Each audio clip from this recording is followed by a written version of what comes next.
Eu sou o João, criador do Design Ops Lab, e estarei aqui com você nessa jornada de aprendizados. Bora lá então? Tudo bem, Estela? Seja muito bem-vinda. É um prazer estar aqui contigo. Obrigadão por ter aceitado o convite. E como de costume, se apresenta aí um pouquinho para quem estiver nos ouvindo te conhecer. Oi, João. Eu que agradeço o convite. Acho que gravar aqui vai ser uma honra, né? Se conhecer há pouco tempo, mas vai ser uma honra falar aqui contigo hoje. Bom, eu sou Estela, sou VP de produto no Elo 7. Já estou lá há quase 5 anos, então, mas já passei por minha carreira sempre foi produto e tal, então antes era tecnologia, agora é produto. E tô bem feliz, assim, de estar aqui falando hoje com você sobre produto, né? Que acho que é a área que eu gosto muito, que eu acho que é um negócio que todo mundo deveria pensar produto, porque acaba, a evolução vem muito do que a gente imagina sobre isso. Então, tô bem feliz de estar aqui batendo esse papo contigo hoje. Só pegando esse gancho que tu comentou, que tem background em tecnologia, o que é exatamente? Eu sou formada em ciência da computação. Hum, Então, mas antes disso eu já tinha feito. A carreira com tecnologia começou bem cedo, né? Eu comecei com. Eu fiz técnico em processamento de dados, e aí depois eu curti pra caramba, assim, mas eu entrei sem saber nada o que que era, nem imaginava, uhum. mas eu fui curtindo bastante, gostando de programar, adorava programar, e aí acabei indo para a faculdade também, fiz ciência da computação. Então, antes da minha carreira de produto, eu já programei bastante, já trabalhei em todas as partes, mas eu era aquela que gostava de entender de tudo, né? Então, eu fazia back-end, front-end, fui para dados, quando nem tinha tanta equipe de dados ainda, montei relatório, e aí começou a minha carreira com tecnologia. Boa, boa. Daqui a pouco vai entregar a idade, hein? Ah, não, pelo amor de Deus. Boa, boa. Ô, Estela, sempre, todas as pessoas aqui que vêm no podcast, eu sempre começo com uma perguntinha pra gente, pra quem estiver nos ouvindo também, entender e aprender um pouquinho com a experiência ali de cada um. E aí eu queria que tu explicasse aqui pra gente como aconteceu a tua liderança de fato, né, na formalidade, e as experiências que te levaram contribuíram para você chegar onde você está hoje como VP de produto. Bom, então acho que eu já comecei um pouquinho falando da minha formação e eu acho que isso tem muito a ver com tudo que, né, que levou depois. É, Então, assim, eu comecei, assim, interessada mesmo Gostava de programar, gostava de entender como é que isso funcionava. É, Comecei a tentar entender um pouco mais sobre como é que era a tecnologia de fato, né? Às vezes a gente aprende na escola, você aprende a programar, você não consegue nem às vezes entender exatamente como é que isso vai ser na vida do cliente. Mas acho que tem muito a ver, né? A gente começa a ver como é que isso tem relação. E aí eu entrei para a faculdade, fiz toda a parte de tecnologia, gostava, era monitora, gostava de entender, gostava de explicar o que eu estava fazendo, como é que ia fazer. Na sequência, eu então fiz toda a minha carreira em tecnologia, então passei por programação, desenvolvia testes, desenvolvia relatórios, e sempre tinha aquela pulguinha, mas por que que tem que fazer isso daqui? Por que que isso aqui é importante? E às vezes vinha, né, uns requisitos assim, eu trabalhei assim, né, eu vou entregar a minha idade mesmo aqui, né? Então, eu já trabalhei naquele modelo tradicionalzão, né? Que você vinha com um projeto, a especificação pronta, O e vinha waterfallzão lá. com o waterfall. E aí vinha com aquelas especificações que eu assim, não concordo. Não, não é isso aqui, não. O cliente não vai gostar disso. Isso aqui não faz sentido. E aí assim foi. Fui desenvolvendo toda a minha carreira em tecnologia, então passei por lideranças de tecnologia, definições de arquitetura, justamente, mas eu era muito, não era tanto da focada na infra, assim, não gostava muito daquelas coisas relacionadas muito a redes, colocar em produção. E foi engraçado porque aí eu trabalhei, eu sou formada em computação na Unicamp, né? Então eu trabalhei um bom tempo em Campinas. Aí na sequência, depois que eu me formei, eu acabei me mudando para São Paulo para trabalhar no UOL. E nessa mudança também, então eu já começava muito a questionar, né? Por que que eu trabalhava na parte de billing lá, de cobrança do UOL? Ah, e por que que as regras eram daquele jeito? O que que a gente podia fazer para mudar? E aí isso foi guiando, né? E quando eu cheguei na parte mais de gestão mesmo, na parte de tecnologia, teve um determinado momento eu estava no Buscapé e eu estava olhando para serviços de rede, estava olhando para infra, e aquilo lá já não me encantava mais. Aquilo era uma coisa dentro de tecnologia que eu achava que não era o que eu queria para minha carreira. Então, passei por um momento lá que eu não sabia direito o que que eu queria fazer, porque foi uma vida, né, construindo em cima de tecnologia, desenvolvendo software. Chegou num determinado momento, a gente estava numa fase bem difícil lá no Buscapé também, que era deploy em produção de madrugada, dando problema e tendo que ser assim, me ligando 3 da manhã para fazer reunião. Eu falei, gente, eu não quero Eu essa te vida, entendo, não. te entendo, te entendo. E aí eu resolvi, depois disso, eu resolvi tirar um tempo para mim e repensar um pouco toda a minha parte da minha carreira, porque eu não estava satisfeita. Que foi quando eu comecei a escutar um pouco mais sobre produto, né? Isso Então, foi em que época, Estela? Ali na timeline ali de ano, isso é mais ou menos 2012. 2012. 2012, então faz 10 aninhos já. Vou entregar a minha idade assim, João. Mas assim, em 2012, então, eu tava saindo então do Buscapé, era Bcash, né? A filial de pagamentos lá. E aí eu comecei a tentar entender um pouco mais. Então, eu tinha uma amiga, uma super amiga, Paula Herculano, ela estava no PagSeguro e ela tinha acabado de iniciar a área de produto no PagSeguro. Era super novidade ainda, assim, a maior parte das empresas brasileiras não tinha uma área de produto. A gente não sabia o que era uma área de produto. Se você fosse perguntar e procurar qualquer referências no mercado do que é a área de produto, é super difícil, porque existia a área de projetos, existia a área de negócios, mas não existia uma área de produto. Então, e nessa época eu falei, olha, tô começando aqui, e o que que você acha de tentar? Só tô eu aqui, tem mais 2 pessoas na minha equipe, tô precisando de uma pessoa para cuidar da parte de produto. O PagSeguro tinha acabado de lançar um aparelhinho que você conectava no telefone para fazer a leitura de cartão de crédito. Eu falei assim, é a parte de pagamento mobile. Eu falei, quer tentar? Ah, vamos lá, né? Não conhecia o mundo físico, de pagamentos também, não conhecia muito de produto, mas falei, vamos tentar. Aí nessa transição de carreira, vamos dizer assim, que eu dei um reset na minha carreira. Comecei do zero de novo, voltei a ser analista nessa época, comecei a entender mais sobre produto.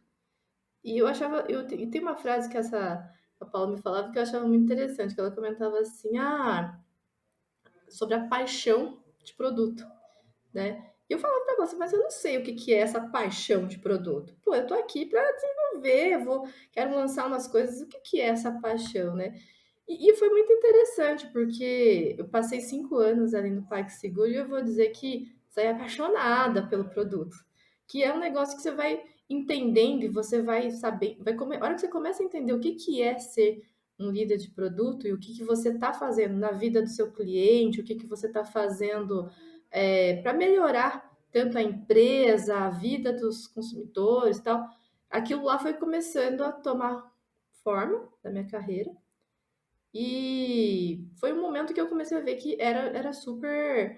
Eu gostava de ver aquilo. Eu fazia, eu via a diferença, eu conseguia testar e ver que as pessoas estavam usando mais, estavam usando menos, o quanto que aquilo estava mudando na vida das pessoas. Eu participei no PagSeguro do lançamento da Moderninha, que foi assim, foi o primeiro produto, né, que saiu dos grandes players de pagamento para ir para uma startup de pagamentos, uma fintech.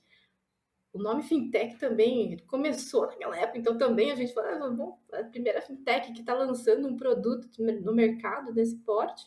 E olha que você começa a ver o que isso impacta na vida das pessoas, você começou a ver que sei lá, aquelas pessoas que estavam na informalidade, estavam trabalhando, não tinha como receber dinheiro, começou a usar o cartão e isso começou a movimentar a vida das pessoas. Eu falei, nossa, é isso que eu quero ajudar as pessoas a mexerem na vida delas, né? Então, e produto faz isso, porque conforme você vai andando, você vai vendo aquele produto que você está entregando, você vai vendo que as pessoas realmente usam, mexem na vida dela, muda a forma delas verem o relacionamento dela com o produto. No meu caso, era pagamento, então mudava a forma das pessoas terem dinheiro dentro de casa para poder, então, ter uma renda extra para poder sustentar a família. E acho que nesse ponto foi o que o Elo 7 acabou também me conquistando como produto deles, né? Eu acho que o Elo 7, ele é um Você marketplace. foi direto pra Elo 7 depois? Isso, eu saí do PagSeguro, fui para o Elo 7, e aí lá o produto também, ele é um produto que me encanta e hoje também sou apaixonada pelo produto. É um marketplace de produtos autorais, feitos sob encomenda. Então, vejo claramente que o trabalho que eu faço hoje ajuda todos os Uhum, artesãos. Então, e são artesãos pequenos, às vezes assim, é, ele entra muito para complementar a renda das pessoas.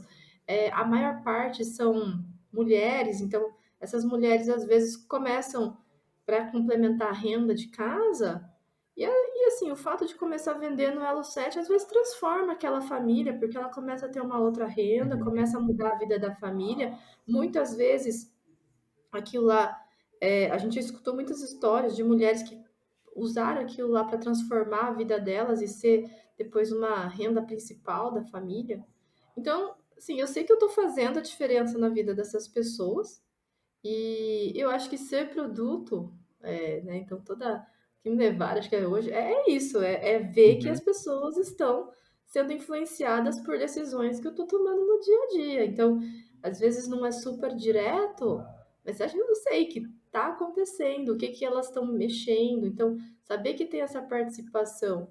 E produto é muito disso, é você escolher aquilo que é mais importante para aquela pessoa, para o negócio, porque o negócio vai ter que Uhum, sobreviver, né? Senão depois também não vai ter aquele produto. Mas o que é mais exato. importante para aquela pessoa que está usando aquela feature, aquele produto? E aí você vê que isso muda a relação dela, né? Com como é que ela está vendo o mundo, vamos dizer assim. É um negócio que é muito apaixonante, vamos Sim. dizer E é assim. gratificante no fim do dia, né? Não é só o trabalho pelo trabalho ali, ver resultado como muda a vida das pessoas, né? Engraçado que é o que você foi falando assim da tua trajetória de Uhum. tecnologia e eu fui me vendo assim várias partes assim da tua história. E comigo foi um pouquinho parecido, mas eu ainda demorei um pouquinho mais. O meu contato ali com o produto foi em 2016. Mas enfim, eu tomei outros rumos, fui mais para a parte de UX ali, de design. Mas hoje é como você falou, tipo, acho que todo mundo deveria ter a mentalidade de produto ali, né? Muito bom. Voltando para essa parte de pessoas ali, de gestão mesmo, lá no PagSeguro você já tinha uma equipe, você liderava, ou o seu primeiro contato foi aí na Elo 7, com gestão de pessoas? Eu já fui gestora de pessoas bem antes, assim, quando eu estava ainda na parte de tecnologia. Sim, Então, eu sim. trabalhei com gestão muito na liderança, né, de times técnicos. Cheguei a Uhum, ser gerente de tecnologia, participei de toda a parte de projeto também. Então, eu sempre gostei muito. Assim, acho que a gente, quando é líder, né, você sempre passa por uns momentos de você entender como é que se faz sentido essa liderança, o que que você está influenciando, uhum. se você está sendo chefe ou se você está sendo líder, né?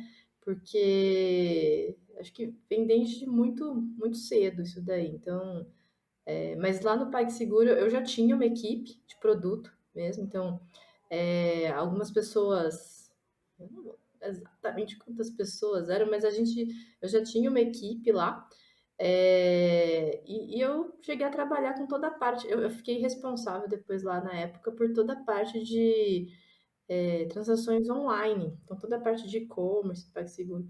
Isso foi antes deles fazerem o IPO, Uhum. mas era uma equipe já.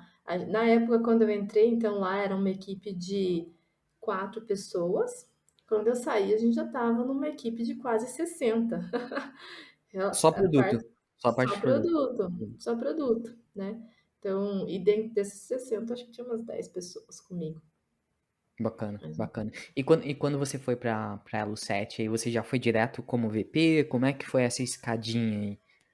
Não, eu entrei como gerente de produto. Então, no Elo 7, eu entrei e também, assim, tive a honra aí de trabalhar com o Guto Araújo, que também é um cara de produto, assim, meu, que me ajudou muito a, a ter uma visão muito mais ampla e acho que alguns processos muito bacanas e a forma de pensar, né? Porque produto é muito mindset, eu entendo assim, Uhum, é a forma como você pensa produto que faz as coisas serem diferentes, né? E quando eu entrei no Elo 7, eu vim com o papel de gerente, então era uma equipe pequenininha também. A equipe toda de produto era liderada pelo Guto e ele estava, na época a gente tinha 5 pessoas, era uma equipe bem menor. É, o Elo 7 também, né? É uma startup, começou quando eu entrei também, estava com mais ou menos em torno de 100, 150 funcionários. E ali, mas tinha uma pessoa já, eu era líder uhum. de uma pessoa. E quando eu entrei no Elo 7, que eu acho que eu comecei também a entender muito mais sobre processos de técnicas mesmo, de como você priorizar, o que que é importante você levar numa priorização, qual é o seu papel dentro como produto dentro de uma organização que pensa produto, porque isso também acho que faz muita diferença, né? Como é que a organização pensa produto. E o Elo 7 sempre foi uma empresa muito voltada para produto. Então, esse papel também acho que também foi me ajudando a desenvolver bastante. E aí acabei entrando, eu já sabia, né, que o Guto ele tinha a intenção de sair do Elo 7. Então, era uma posição, a minha posição já era uma posição que estava entrando na empresa, mas já com um papel de, em 2, 3 anos, eu conseguir alcançar uma posição que olhasse para todo o marketplace. Então, acho que foi toda uma construção. E aí isso aconteceu, né? Assim, de fato mesmo isso aconteceu. Foi um pouquinho mais, acho que o Guto ele continuou na organização. Em 2 anos eu acabei realmente assumindo toda a parte de produto do Elo 7. Na época, então, eu já tinha tido 2 promoções, acabei virando VP. E aí eu acabei assim, tendo ele me ajudou muito em questões de conceito e tal, até que no ano passado, quando a empresa foi adquirida pelo Etsy, aí o produto ficou comigo mesmo. Aí hoje sou eu que estou ali à frente de todo o produto do Elo 7. Muito bom. E aí, indo partindo para uma parte mais do dia a dia, aí, até pegando esse gancho aí da tua posição, quais são os desafios, assim, dessa posição de diretoria de produto e tal, na camada de gestão mesmo, na camada de pessoas, de liderança, porque a gente sabe que um lead tem uma atribuição, um manager tem outra, um VP tem outra, um CEO tem outra, um CPO, né? Nos conta, assim, um pouquinho, quero te ouvir, né? Eu quero te ouvir aí um pouquinho dos bastidores aí, dos perrengues e das discussões que acabam acontecendo. Eu acho que assim, os grandes desafios, acho que de uma posição como essa, eu acho que para qualquer líder de produto, eu acho que o principal é você tentar. Como é que você sabe qual é o principal item que você vai priorizar? E eu sempre digo que produto, né? A priorização, ela é assim, né? Se fosse você priorizar entre uma decisão que ela é ruim com uma decisão boa, puxa, não precisava de produto. Sim, esquece essa posição, você não precisa disso.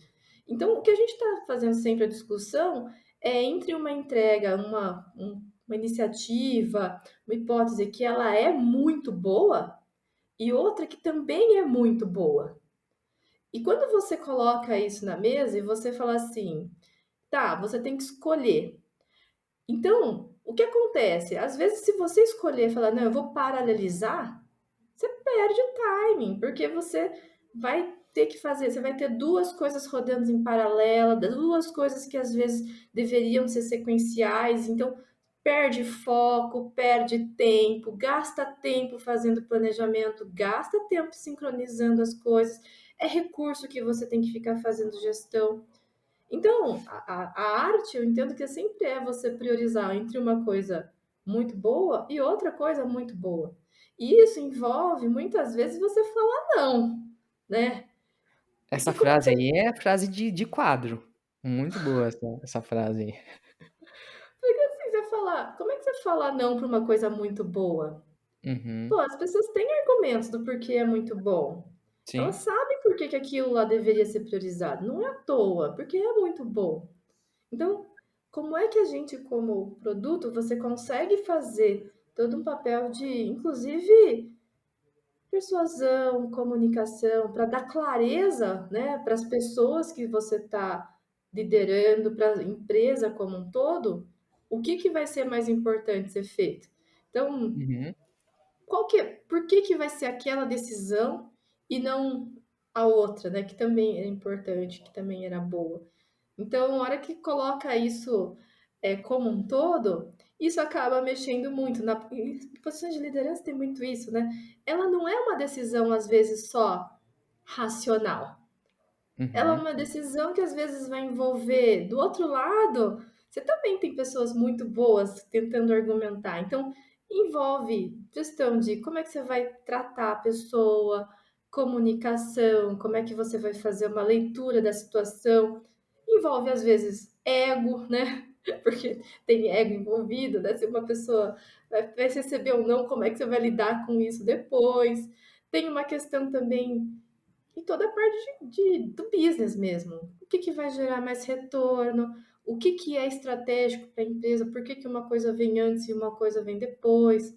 Para mim, acho que o grande desafio assim da parte de produto hoje, de você entender o todo, ele tem muito a ver com isso, é de você conseguir selecionar e priorizar aquilo que é mais importante, mas dando clareza. Uhum. Porque assim, produto também tem essa questão que a gente não minha área, por exemplo, a gente não tem, é a equipe menorzinha da empresa, né? É aquela equipe que assim, olha, sei lá, você tem uma equipe lá, hoje a minha equipe, ela tá com 7 pessoas, mas ela é uma equipe que, você fala assim, perto do todo, ela é muito pequenininha. E, na Uhum. verdade, a gente não constrói as coisas, a gente está ali para liderar, para influenciar. Então, você trabalhar muito a comunicação também para dar clareza de tudo aquilo que que a gente está desenvolvendo, porque dar clareza, às vezes não é só pôr lá no PowerPoint e fazer uma apresentação. Dar clareza às vezes significa, meu, vou ter que fazer um papo específico com aquela pessoa. Às vezes você vai ter que tratar o racional, às vezes você vai ter que trabalhar o irracional. Então, parte para a parte emocional, a parte mais de ego, a parte que está relacionada com como é que você vai lidar com aquela pessoa. Porque no fim das contas, a colaboração, ela é uma coisa que a gente precisa sempre. Então eu preciso que as equipes colaborem comigo para a gente entregar produto. Então não dá para você falar assim, ah, tô de mal de você agora, depois eu volto aqui para a gente conversar. Não, então como é que você constrói relacionamento e fica ali cozinhando a pessoa, porque para a pessoa entender que não vai ser naquele momento, e às vezes não vai ser rápido, mas vai ter que entrar depois. Então, como é que isso vai sendo mantido, né? E junto com o time de engenharia, que acho que é o nosso principal parceiro assim hoje na construção do produto, também, né? Então, como é que você fala, ó, vou fazer um direcionamento correto, para o time entender? Ah, e as pessoas, tem gente que vai lá, né, conversa, não, vou falar com um engenheiro, né? Porque aquele engenheiro vai me resolver, já que a Estela não quer priorizar para mim, não vou falar com aquele engenheiro porque é rapidinho. Então, como é que você ajuda aquele engenheiro também a se livrar daquela situação? Porque às vezes não é só com você, então tá com ele ali, putz, tendo a Estela tendo essa outra pessoa. Então, trabalhar todo esse meio de campo não é uma coisa simples. Eu acho que envolve muito disso, de criar um ambiente saudável para as coisas que são importantes elas serem desenvolvidas e que as pessoas realmente estejam compradas, né? Você não crie Uhum. backlogs paralelos, que você cria esteiras ali que tem ocultas que você nem sabe que existe, sabe? Esse tipo de coisa. Então, eu entendo que esses são os desafios. Então, como é que você faz todo mundo olhar para a mesma, para a mesma Não, visão? perfeito, perfeito. Foi uma aula, porque não é glamuroso, né. São decisões difíceis, gestão de risco, gestão de mudança, gestão de recursos, de pessoas, enfim, envolve muita coisa. E você mencionou muito sobre a influência ali e a persuasão, né, de trazer as pessoas para colaborar junto também, né, porque não adianta a gente escolhe uma iniciativa X lá e as pessoas não estão a fim de fazer ou não entendem, né, o propósito daquilo. Muito bom, assim, eu acho que exemplificou muito dessa dos desafios, eu acho que de várias camadas, inclusive, desde do PM que está mais lá na ponta, desde as lideranças que estão mais lá no topo, né.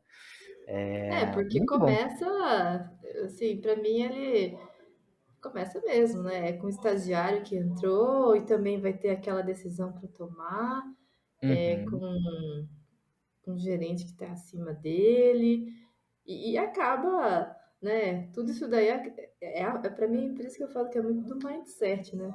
É você uhum. conseguir olhar aquele todo e conseguir falar o que é mais importante aqui. Não é uma coisa, como se diz, sempre glamurosa. Não é você mandando nas pessoas, né? E o famoso big picture, né, a gente conseguir enxergar o todo. Pegando o gancho ali que tu comentou que teu time é pequenininho e tal, exemplifica um pouquinho melhor da estrutura atual que você tem hoje e se quer escalar também, qual é o futuro da estrutura e tal. Tá.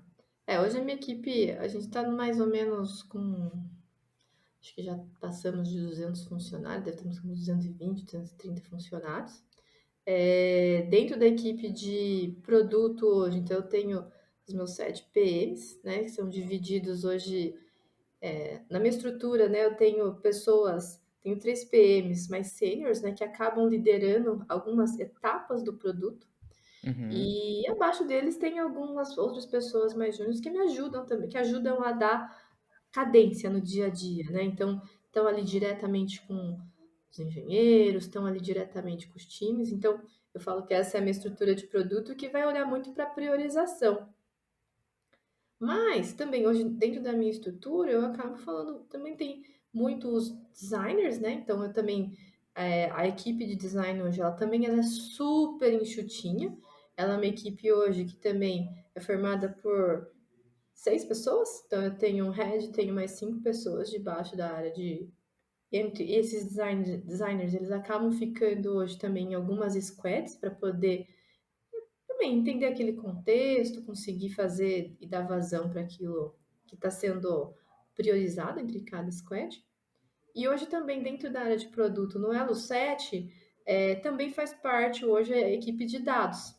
Então, também tem uma equipe, também é pequenininha, hoje são três pessoas, o head mais duas pessoas, mas eles são os responsáveis também por estar presentes juntos com esses com esses product managers mais seniors, para também dá vazão muito em análises mais profundas, que a gente precisa de uma visão, às vezes, mais estatística ou que demanda muita análise para tomar uma decisão. E aí, essa acaba sendo uma estrutura. Então, tem toda a parte de gestão, né, de produtos, designers e a parte de dados. Isso daí acaba sendo, dentro do todo, assim, na engenharia, ele, sei lá, deve estar com mais ou menos uns 100 engenheiros, então tem nem 10% aí das pessoas. Hoje são todos product designers, todos generalistas ou tem outras competências aí dentro do grupo de design? Em design especificamente são todos, vamos dizer assim, full stack em cima da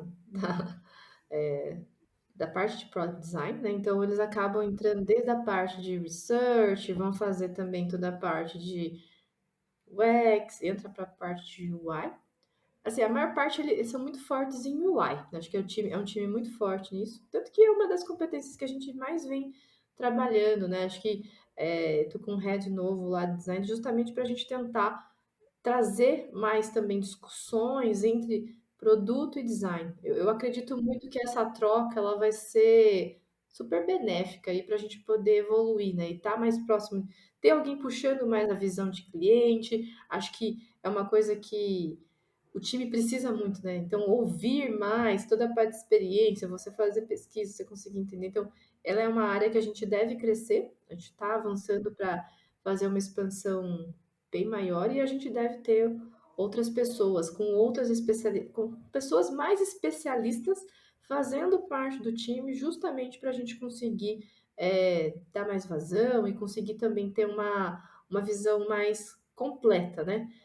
Como eu disse, acho que o meu time hoje ele ainda é muito voltado para a parte de UI, e essa outra parte mais voltada para a experiência mesmo, desde a parte de research, entendendo um pouco mais da parte de usabilidade como um todo, vai fazer esse match acontecer quando tiver algumas pessoas mais especializadas, né?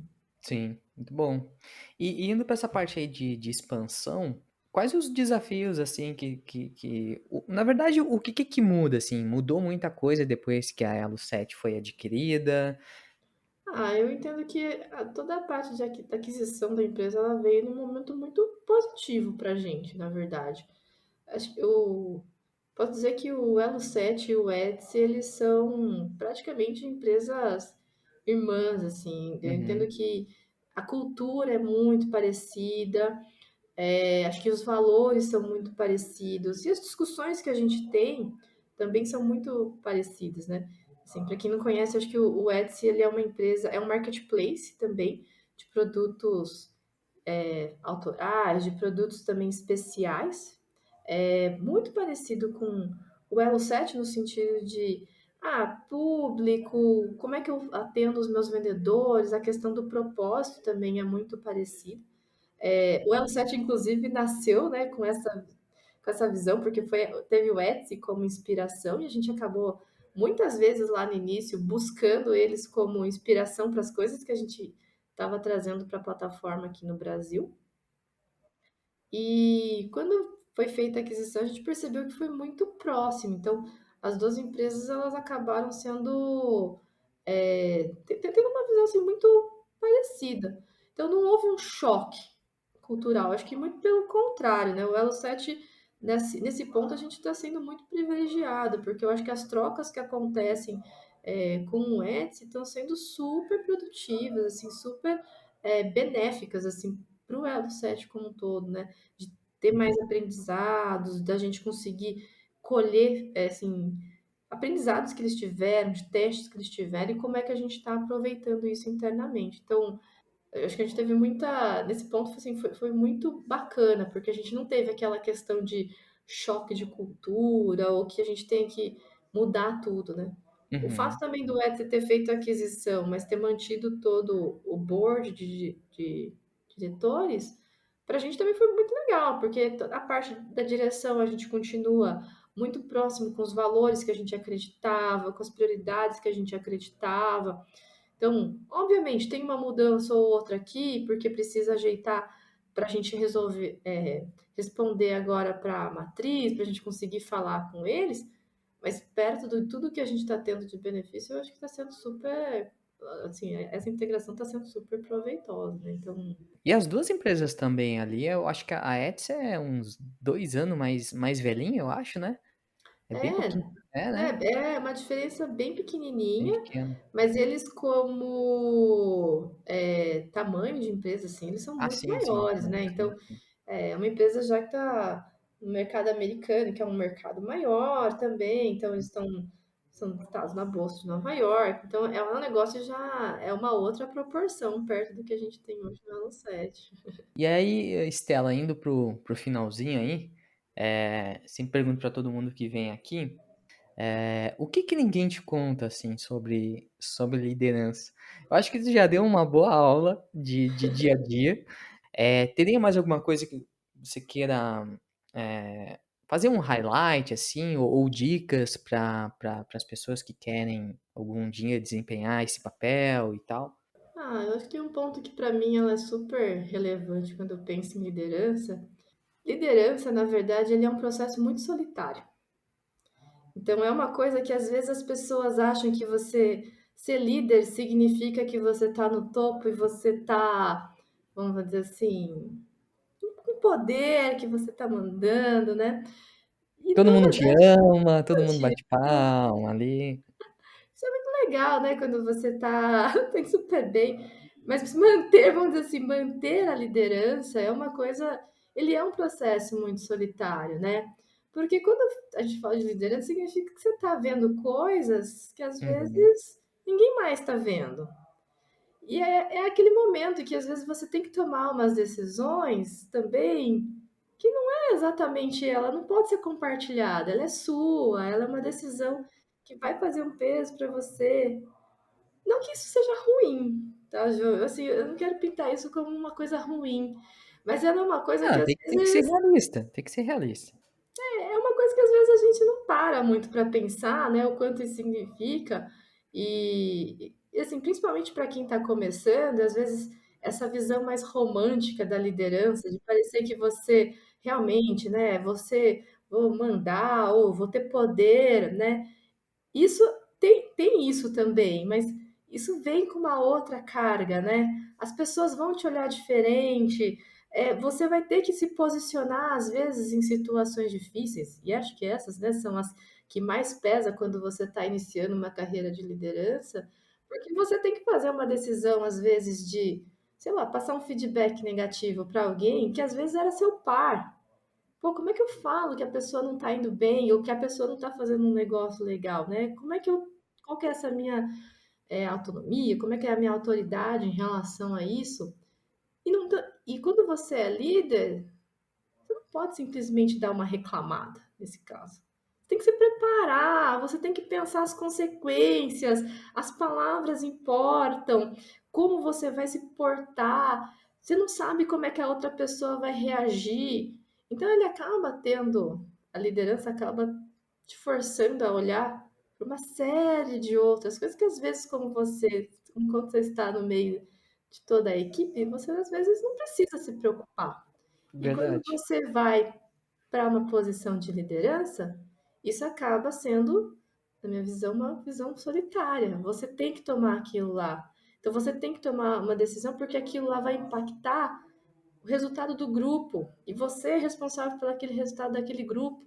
Uhum. Quanto mais você cresce numa posição de liderança, mais isso vai tomando uma proporção que às vezes, assim, você pode, quanto mais alto na cadeia, pode ser uma decisão muito banal, muito simples, mas pode ter um impacto gigantesco na vida daquela pessoa que está ali embaixo ainda, que está começando a carreira. Então, como é que você. Assim, acho que a responsabilidade em cima disso, e às vezes esse peso, né, que fala sobre a liderança, para mim é um ponto que eu venho experienciando com algumas pessoas no meu time, que é muito interessante, que as pessoas não quererem a liderança, que as pessoas experimentarem e, poxa vida, Não é pra mim. não é para mim isso daqui. E não é isso, às vezes é uma questão de como é que você vai estar se preparando para aquilo, né? Eu acho que é um momento que você tem que olhar e falar assim, olha, é um ponto que você vai querer se desenvolver, porque a hora que você entra na liderança, ele vai te exigir uma série de competências que às vezes não é exatamente técnico, não é uma coisa que às vezes você só lê e tá tudo certo, né? Que você vai ler, sei lá, um- uma matéria, você vai ler um review, você vai ler algum assunto num livro. Não, você vai precisar às vezes, ler a outra pessoa. Isso é uma coisa, às vezes, complexa, né? Que às vezes olhar para o outro também não é fácil, porque olhar para o outro exige você olhar para você mesmo, porque senão a pessoa tem uma visão ali, começou a ficar brava, você vai ficar brava também, você não pode ficar É bravo, gestão né? emocional ali, né? Gestão emocional. Não, muito boas as tuas respostas. Sabe que eu faço essa pergunta para todo mundo que vem aqui, e essa parte aí do solitário é top 3 de resposta, sabe? Até inclusive depois eu quero fazer um compilado num artigo sobre isso, e essa é uma das que mais aparece, assim, sabe? Eu acho que tu exemplificou bem, assim. É, ainda tem muita parte de glamour, da galera não entender ainda, que não é simplesmente ah, toma aqui o teu crachá, agora você é líder. Na verdade, você só adquiriu uma função ali e você agora é responsável pelo resultado das outras pessoas e não pelo teu. Então, se você codava muito bem, se você desenhava um botão muito bem, já não é mais sobre isso. Você tem que habilitar as outras pessoas a fazerem esse papel muito bem, né? E é uma virada de chave que, assim, eu não culpo as pessoas também, assim, eu acho que a beleza da liderança, pelo menos para mim, é que é uma construção eterna, assim, a gente está sempre aprendendo, né? Até porque é sobre pessoas e tudo mais e tal. Isso que eu acho mais legal, assim. Obviamente que tem altos e baixos, né? A gente também é ser humano. Eu acho que muitas vezes até a equipe esquece que a gente é ser humano. Colocam a gente como deuses ali, em que a gente não tem emoções também, porque uma das dificuldades, assim, enfim, só compartilhando um pouquinho também, é essa gestão emocional de transparecer para a equipe.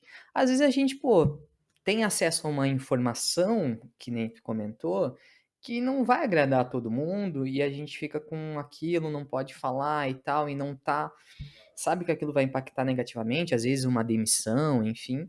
E não pode transparecer isso, porque a gente acaba sendo um espelho ali para a equipe. E isso é extremamente complexo, é extremamente difícil, assim. Muito porque a partir do momento que você está ali numa posição de liderança, você não está ali à toa, né? Então, é o que você falou, se você responde pelo grupo, responder pelo grupo significa que você está tomando algumas decisões que às vezes nem aquela é a melhor para você, mas você tem que olhar para o grupo, sabe? Então, isso é difícil, e começar a separar isso é difícil, né? E principalmente no início da carreira. Eu acho que no início da carreira, quando você está ali com todo mundo, é todo mundo a mesma coisa, e você começa a ter essa visão, né? Então você começa a ter umas visões diferentes, você começa a ter informações diferenciadas, já não é mais a mesma coisa. Você vai ver que o mundo ele tá um pouco diferente, né? E essas tomadas de decisão que envolvem principalmente gestão emocional, é uma coisa que, assim, exige muito preparo, né?